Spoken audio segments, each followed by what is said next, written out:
বিশ্বনবীর জন্মদিন পালন করে একটা দল বিরিয়ানি খাওয়ার মাধ্যমে আছে না নাই? বিশ্বনবীর জন্মদিন সাহাবারা পালন করতেন না, বিশ্বনবী নিজেও পালন করতেন না। শুধু যখন জিজ্ঞেস করা হলো কেন রোজা রাখেন, বিশ্বনবী বলেন যেহেতু জন্মেছি, এই জন্মটা আল্লাহ আমার না দিলেও পারতেন, জন্মের শুকরিয়া স্বরূপ আমি রোজা রাখি। সুবহানাল্লাহ। কিন্তু ওই দিন মিষ্টি আর হালুয়া আছে না নাই? জশ্নে জুলুসে আছে না নাই? আহা, শুধু মিষ্টি আর জিলাপি, কিন্তু বিশ্বনবী রাখতেন রোজা। আপনি রোজা রাখেন, আপনি না খেয়ে থাকেন, তাহলে বিশ্বনবীর ভালোবাসার প্রমাণ পাওয়া যাবে, ঠিক কি না? এজন্য এই নবী এমন নবী যে নবীরে বাদ দিলে সিয়াম বোঝা যায় না, এই নবীরে বাদ দিলে হজ বোঝা যায় না। কারণ বিশ্বনবী আমাদেরকে হজ করে শিখিয়েছেন। বিশ্বনবী জীবনে হজ করেছে একটা, উমরা করেছে 4টা। বিশ্বনবী যদি হজ করে না দেখাইতো, আমরা হাজির হতে পারতাম? জোরে বলেন, পারতাম? এজন্য এই নবীরে বাদ দিলে কিচ্ছু বোঝা যায় না, নবীরে বাদ দিলে কোরআন বোঝা যায় না।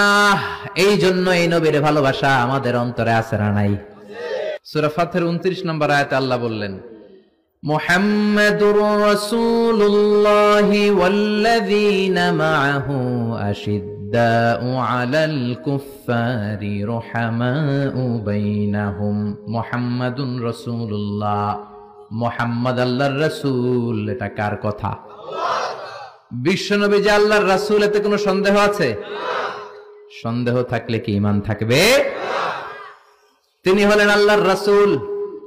বিশ্বনবী নিজেকে রাসূল বলে পরিচয় দিতেন। বিশ্বনবী বলতেন না আমি বাতিলের আতঙ্ক, বিশ্বনবী বলতেন না আমি সারা বিশ্বে আলোড়ন সৃষ্টিকারী, বিশ্বনবী বলতেন আমি রাসূলুল্লাহ। আমি কি? সুন্দর লাগে না নামটা? রাসূলুল্লাহ। আবার বিশ্বনবী নিজেকে আব্দ বলে পরিচয় দিতেন, মানে গোলাম। বিশ্বনবী গোটা বিশ্বের সবচেয়ে অ্যামেজিং পার্সোনালিটি। বিশ্বনবীর চাইতে সেরা, বিশ্বনবীর চাইতে মহান মানুষ পৃথিবীতে দ্বিতীয়টা আছে নাকি? তারপরও বিশ্বনবী নিজেকে বলতেন ইন্নী আব্দুল্লাহ, আমি হলাম আল্লাহর গোলাম। গোলাম বলতে পছন্দ করতেন, নিজেকে ছোট করতে পছন্দ করতেন। এজন্য আমরা নামাজে বলি আশহাদু আল্লা ইলাহা ইল্লাল্লাহ ওয়া আশহাদু আন্না মুহাম্মাদান আবদুহু। তিনি আল্লাহর রাসূল, তিনি আল্লাহর গোলাম। বিশ্বনবী দোয়াতে বলতেন আল্লাহুম্মা ইন্নী আবদুক, ও আল্লাহ আমি আপনার গোলাম। নিজের বাতিলের আতঙ্ক বলতেন না, বলতেন গোলাম, আমি গোলাম। আল্লাহুম্মা ইন্নী আবদুক, ও আল্লাহ আমি আপনার গোলাম। ওয়াবনু আবদিক, গোলামের ঘরের গোলাম, মানে আমার বাবা আব্দুল্লাহ আপনার গোলাম। ওয়াবনু আমাতিক, বান্দির ঘরের গোলাম, মানে আমার মা আমেনাও আপনার বান্দি। আমি গোলাম, গোলামের ঘরের গোলাম, আমার 14 গোষ্ঠী আপনার গোলাম। আল্লাহু আকবার। বিশ্বনবী বলতেন আমি গোলাম, আমার বাবা গোলাম, আমার দাদা গোলাম, আমার দাদার দাদাও গোলাম, আমরা গোলাম গোষ্ঠীর। কিন্তু আমরা নিজেদেরকে ছোট করতে চাই না। আমরা কই সব আমার, আমি বাতিলের আতঙ্ক, সব আমার বলি না? কিন্তু বিশ্বনবী বলতেন না আল্লাহ আমি আপনার গোলাম। আর বলতেন আল্লাহ আমার আপনি ছোট বানান, আমার চোখে বড় বানান মানুষের চোখে। সুবহানাল্লাহ। আল্লাহুম্মা জাআলনি শাকুরা ওয়া জাআলনি সাবুরা ওয়া জাআলনি ফি আইনি সাগীরা ওয়া ফি আয়ুনিন নাসি কাবীরা। ও আল্লাহ আপনি আমারে শুকরগুজার বানান, ধৈর্য ধারণকারী বানান, আমার চোখে আপনি আমারে ছোট বানান, মানুষের চোখে আপনি আমারে বড় বানান। সুবহানাল্লাহ। বাড়িতে যে বলেন সুবহানাল্লাহ। সুবহানাল্লাহ আওয়াজ করে বলতে কি কষ্ট হচ্ছে? পড়েন সুবহানাল্লাহ। নিজেকে ছোট করতেন। কেমন নবী তিনি, কেমন রাসূল, শুধু রাসূল নন, রাসূলদেরও রাসূল। আল্লাহু আকবার। মা কানা মুহাম্মাদুন আবা আহাদিম মির রিজালিকুম ওয়ালাকির রাসূলুল্লাহি ওয়া খাতামান নাবিয়্যিন। তিনি শুধু রাসূল নন, খাতামুন নাবিয়্যিন। নবী আসার যে চেইন, যে সিলসিলা, এটাকে আল্লাহ বিশ্বনবীর মাধ্যমে সিলগালা করে দিয়েছেন। আর কোন নবী নাই, জোরে কোন সুবহানাল্লাহ। তিনি শ্রেষ্ঠ নবী, নবীদেরও নবী। তিনি এমন নবী যিনি হ্যাঁ বললে শরীয়তের সবকিছু হালাল হয়ে যায়, তিনি না বললে সব হারাম হয়ে যায়। তিনি আঙ্গুল তুললে পূর্ণিমার চাঁদ 2 ভাগ হয়ে যায়। তিনি জমিন থেকে পা তুললে আল্লাহর আরশে মেরাজে চলে যায়। বিশ্বনবী যদি কয় হ্যাঁ করো করো, করতে পারবা, ওটা হালাল। কারণ কোনটা হালাল কোনটা হারাম এটা আমাদেরকে বিশ্বনবী শিখিয়েছে, ঠিক কিনা? বিশ্বনবী যদি বলে না না না এটা করা যাবে না, তাইলে হারাম। হ্যাঁ বললে হালাল, না বললে হারাম, ঠিক কিনা? আঙ্গুল তুললে চাঁদ 2 ভাগ হয়, পা যদি জমিন থেকে উপরে উঠায় আল্লাহর আরশে মেরাজে নিয়ে যায় কে?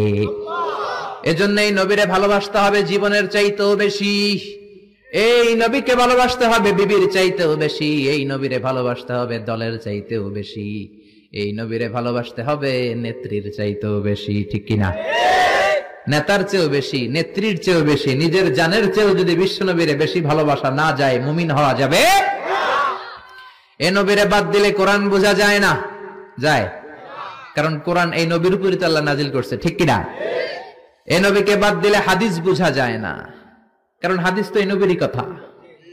এ নবীরে বাদ দিলে সালাত বোঝা যায় না, কারণ সালাত আমরা শিখেছি নবীর কাছ থেকে। নবী বলেছেন সল্লু কামা রাআইতুমুনি উসাল্লি, আমি নবীরে যেমনি নামাজ পড়তে দেখো তোমরাও তেমনি নামাজ পড়ো। এ নবীকে বাদ দিলে সিয়াম বোঝা যায় না, কারণ সিয়াম এই নবীর কাছ থেকে শিখেছি। এজন্য নবীর বিরুদ্ধাচারণ যদি করে তার সাথে কোনো আপোষ চলবে? কয়েকটা জায়গা আমরা বলো দুর্বল।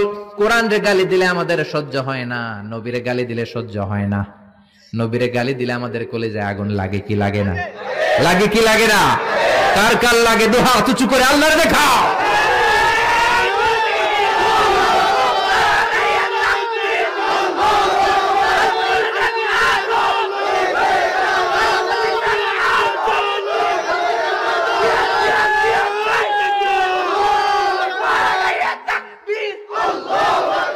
আল্লাহ আমাদের স্লোগানকে কবুল করো।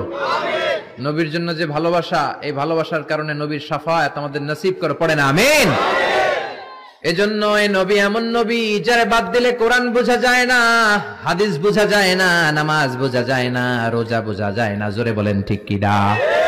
আমাদের নবী এমন নবী যেই নবীর আগমন বার্তা দেওয়ার জন্য আল্লাহ আরেকজন নবীকে দুনিয়ায় পাঠিয়েছে। ঈসা আলাইহিস সালামকে আল্লাহ শুধু পাঠাইছে যে তুমি দুনিয়াতে যায় বলো সর্বশ্রেষ্ঠ একজন নবী আসতেছে। জোরে করে আল্লাহু আকবার। বিশ্ব নবীর আগমনের জন্য একজন নবী পাঠান আল্লাহ, এমন নবী যেই নবীর সুসংবাদ দিতে আরেকজন নবী দুনিয়ায় আসে। আল্লাহু আকবার। কি রহমতের নবী, কি বরকতের নবী। বিশ্ব নবী মসজিদে নববীতে প্রবেশ করলেন। এক সাহাবী বলে আদম হলো সফিউল্লাহ, আরেক সাহাবী বলে আমার কাছে অবাক লাগে মুসা হলো কালিমুল্লাহ, মুসার সাথে আল্লাহ সরাসরি কথা বলতেন। আরেক সাহাবী বললেন ইব্রাহিম হলো খলিলুল্লাহ। বিশ্বনবী সবগুলো শুনলেন। বিশ্বনবী এবার মসজিদে নববীতে ঢুকে বললেন তোমাদের কথা আমি শুনেছি, তোমরা ঠিকই বলেছ। আদম নবী সফিউল্লাহ, মুসা হলো কালিমুল্লাহ, ইব্রাহিম হলো খলিলুল্লাহ, আর জানো নাকি আমি হলাম হাবিবুল্লাহ।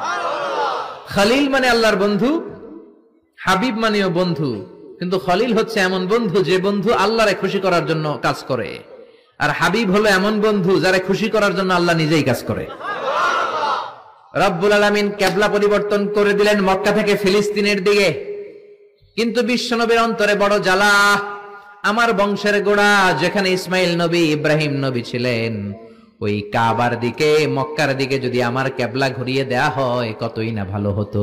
বিশ্বনবী মক্কার দিকে হয়ে নামাজ পড়তে পারেন না, কারণ আল্লাহ কিবলা চেঞ্জ করে বাইতুল মাকদাসে নিয়েছেন। বিশ্বনবী শুধু উপরের দিকে তাকায়, আল্লাহ বললেন ক্বাদ নারা তাকাল্লুবা ওয়াজহিকা ফিস সামাই ফালানুওয়াল্লিয়ান্নাকা কিবলাতান তারদাহা ফাওয়াল্লি ওয়াজহাকা শাতরাল মাসজিদিল হারাম। আল্লাহু আকবার। ও নবী, আমি আপনার অন্তরের কষ্ট বুঝি, আমি আপনার বুকের জ্বালা বুঝি। কেন আপনি উপরের দিকে তাকান আমি বুঝি। ফিলিস্তিনের দিকে হয়ে নামাজ পড়তে আপনার ভালো লাগে না, আপনার মনে চায় আপনার বংশের গোড়া, আপনার জন্মভূমি মক্কার দিকে হয়ে নামাজ পড়তে। জানগো নবী, আর ফিলিস্তিনের দিকে হয়ে নামাজ পড়ার দরকার নাই।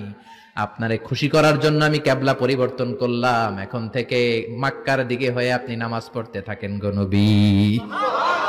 আপনারে খুশি করাই আমার কাজ। ফিলিস্তিনে কিবলা দিছে, আপনি খুশি হন নাই, যান চেঞ্জ করে আবার মক্কায় দিয়ে দিলাম। আল্লাহু আকবার। এজন্য আল্লাহ বললেন মুহাম্মাদুর রাসূলুল্লাহি ওয়াল্লাযীনা মাআহু আশিদ্দাউ আলাল কুফফারি রুহামাউ বাইনাহুম। মুহাম্মদ হলো আল্লাহর রাসূল। কার কথা? বিশ্বনবী বলেন আমি এমন রাসূল, আমার সব কাজেই বরকত আছে না নাই?